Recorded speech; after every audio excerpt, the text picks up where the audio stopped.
What if I told you that there was an NHL player who was only 5 feet 8 inches tall but somehow became one of the league's top scorers for over a decade? From amazing wrist shots to his incredible ability to find open space, Marcel Dionne was truly one of the greatest goal scorers in NHL history, and his stats are honestly some of the most impressive you'll find anywhere. But how did this undersized player develop the skills to dominate against defenders who were half a foot taller and 50 pounds heavier? And why did only one team pass on, drafting this future Hall of Famer who would go on to score more points than almost anyone in hockey history? Well, to find out, we have to go back to 1967 in Drummondville, Quebec, where a teenage Marcel Dionne was putting up numbers that seemed impossible in the Ontario Hockey Association. But how is it that this kid, who barely stood 5 feet 8 inches tall and weighed just 185 pounds, was running circles around players who were much bigger than him? Well, Marcel, who grew up in a hockey-obsessed family with a backyard rink,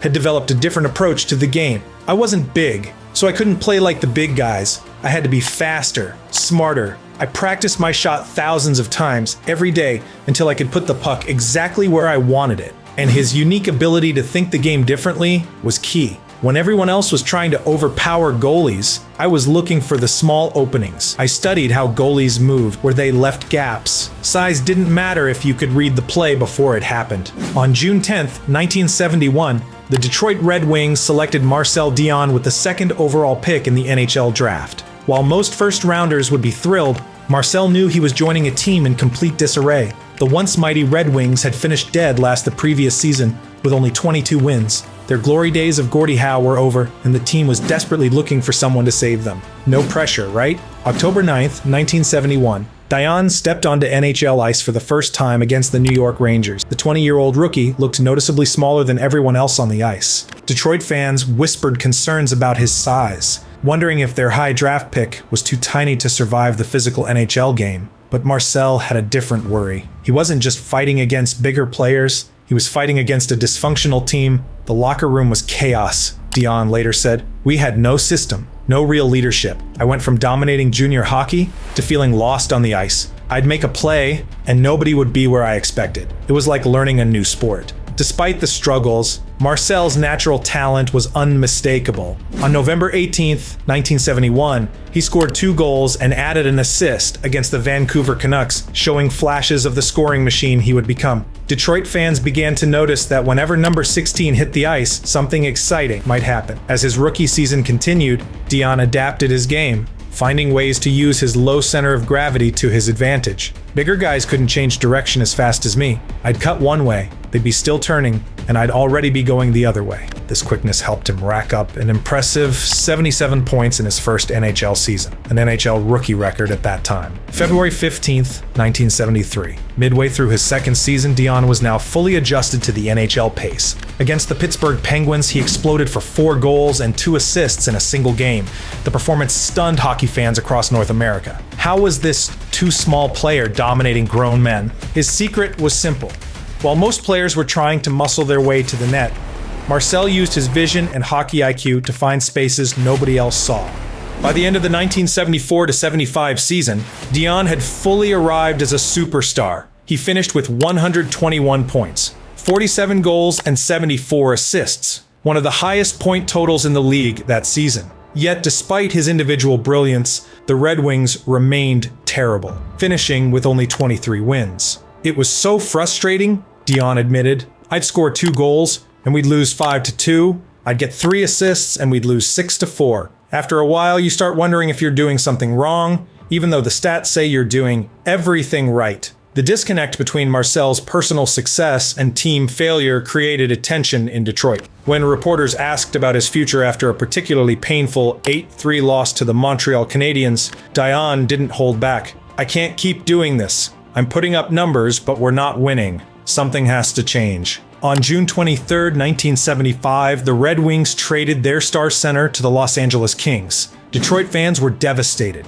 They had watched this undersized kid develop into one of hockey's most dangerous scorers, only to lose him right as he entered his prime. The Red Wings general manager tried to spin the trade positively. Marcel wanted too much money for a player who hasn't won anything. But that statement would come back to haunt Detroit, because Marcel Dionne was about to show the hockey world that his best years were still ahead of him.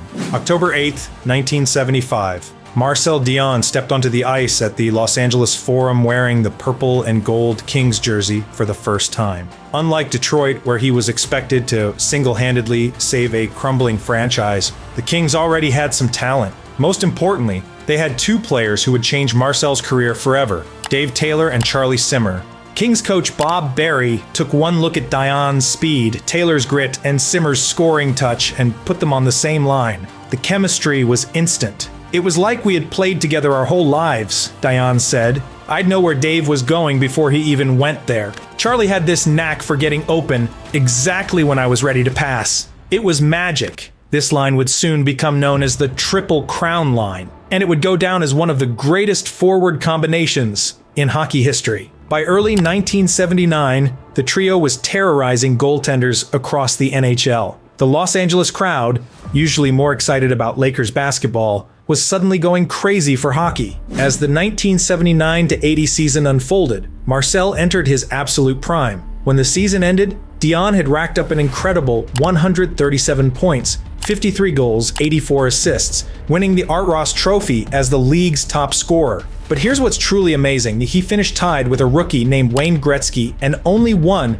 because he had more goals. While Gretzky had the benefit of a stacked Edmonton Oilers team, Dionne was essentially carrying the Kings on his 5 feet 8 inches frame. In the 1980-81 season, Marcel somehow topped himself again, posting 58 goals and 135 points. His number 16 jersey became a fan favorite, and he was selected to his 5th straight All-Star game. February 13th, 1982. Dionne scored his 1,000th career point, becoming only the 13th player in NHL history to reach this milestone. He reached 1,000 points in just 740 games, making him one of the fastest players to that mark at the time.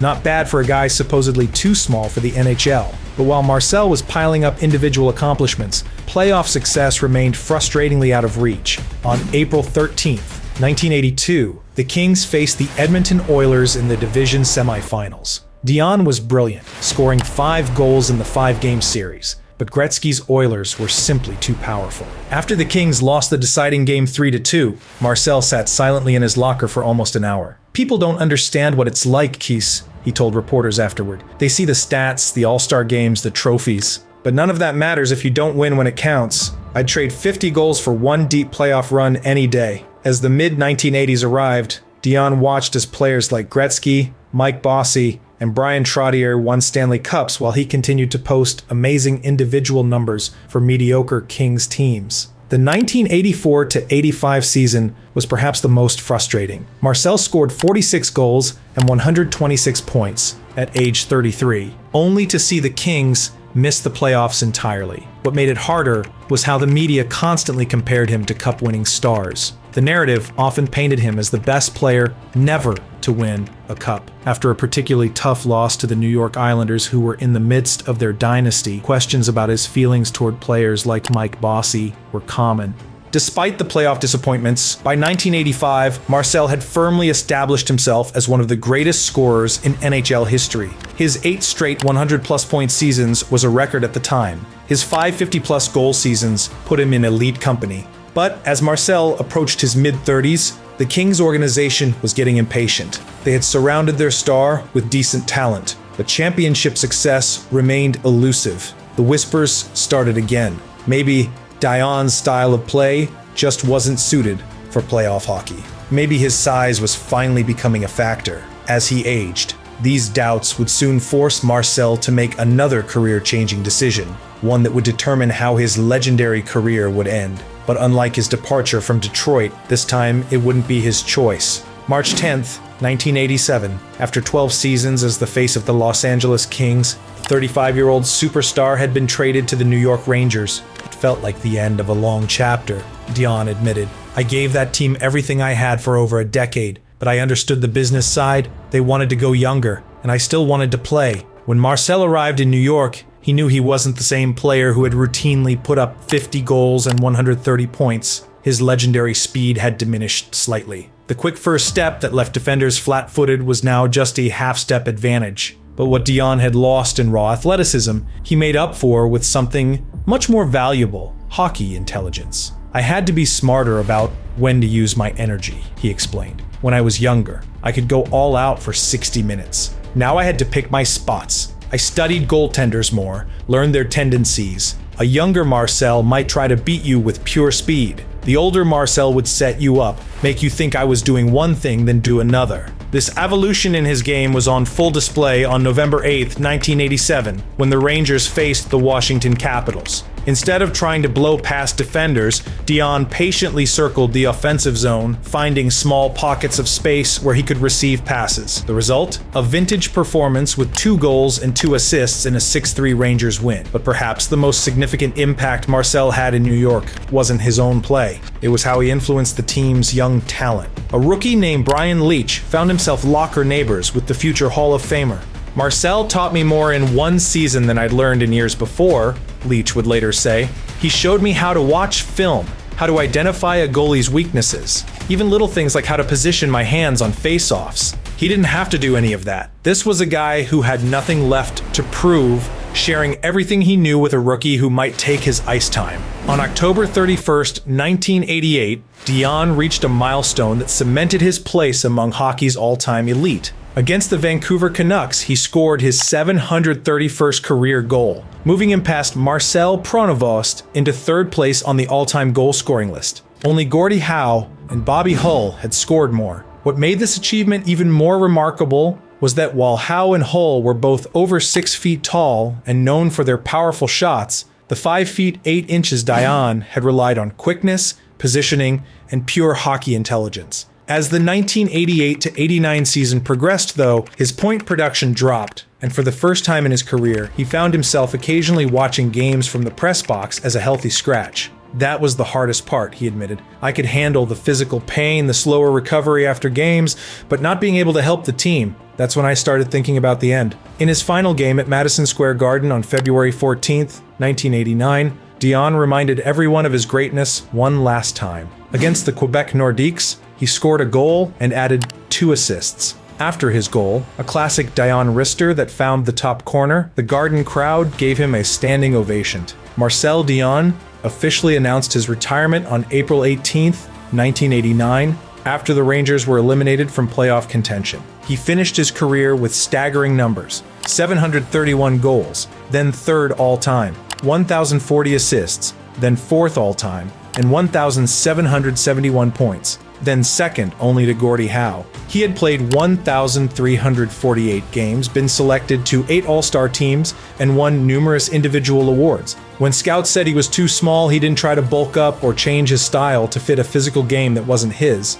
Instead, he perfected his own approach, showing that hockey wasn't just about size and strength, it was about vision, creativity, and understanding the game. As the hockey world celebrated Dionne's remarkable career, one question lingered. How could a player this talented never win a Stanley Cup? Marcel gave everything he had to every team he played for and never took a shift off. While winning a Stanley Cup is every player's dream, not everyone gets to be part of a dynasty. Some players have the role of showing up every night and giving the fans something to cheer about, even when the team isn't winning. That was Marcel Dionne's role, and he wouldn't trade the career he had for anyone else's. While bigger players needed space to wind up for shots or build speed, Dionne's lower center of gravity allowed him to change direction instantly, making him practically impossible to contain in tight spaces. His size forced him to develop incredible balance, which meant defenders couldn't knock him off the puck easily.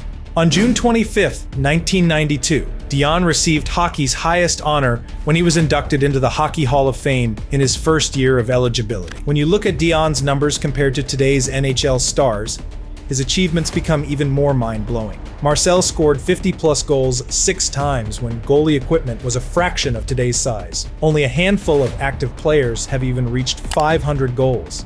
And his incredible streak of 8 straight 100-plus point seasons. In today's NHL, even a single 100-point season makes headlines. What's crazy is that despite these numbers, Marcel Dionne somehow gets left out of many greatest ever conversations. Wayne Gretzky, Mario Lemieux, and Bobby Orr are household names, but Dionne, who at one point was the 2nd highest scorer in NHL history, doesn't get the same recognition.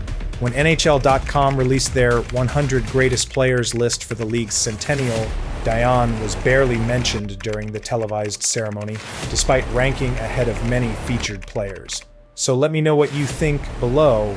Does Marcel Dionne deserve to be remembered as one of the top 10 players in NHL history? Share your thoughts in the comments.